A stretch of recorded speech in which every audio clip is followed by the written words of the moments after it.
Good evening friends. तो आज का हमारा जो टॉपिक है वो है अर्जित भाषा और सीखी हुई भाषा में क्या अंतर है।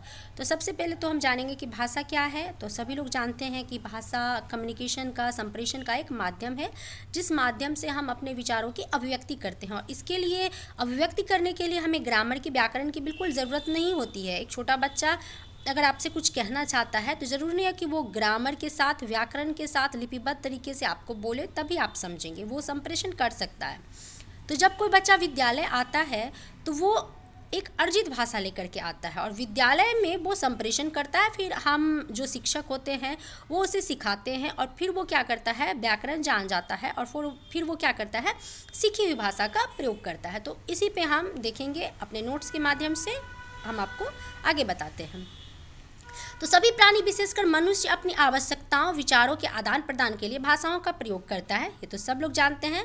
और जो वह अपने वातावरण से एवं विद्यालय से प्राप्त करता है। भाषा वो कहाँ से सीखता है? वातावरण से, विद्यालय से, समाज से, सभी जगह से सीखता है। परिवार से, समुदाय से, हर जगह से क्या करता है, वो सीखता है।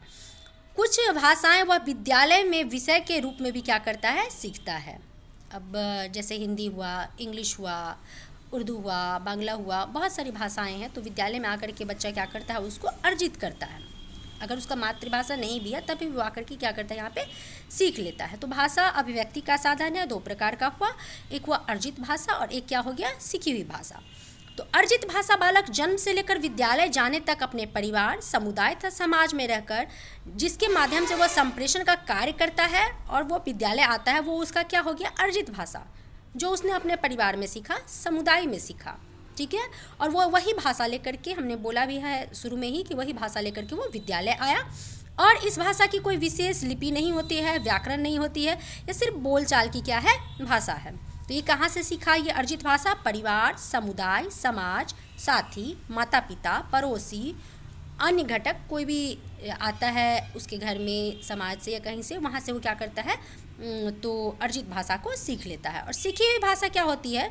तो विद्यालय में बालकों को कई भाषाओं का ज्ञान प्राप्त होता है, उन्हें पढ़ाया जाता है और एक विषय के रूप में वो उसे पढ़ते हैं। फिर वो शुद्ध शुद्ध बोलना, लिखना, ये सब क्या होते हैं, वो जान जाते हैं। तो इसे क्या कहा गया है, अर्जित भाषा। इसे क्या कहा गया है, सीखी हुई भाषा। तो ये सोर्सेज ऑफ लर्निंग, इसका जो सीखी हुई भाषा है उसका कौन सा है, शिक्षक है, विद्यालय है, पाठ्य पुस्तक है, व्याकरण है, सहपाठी है।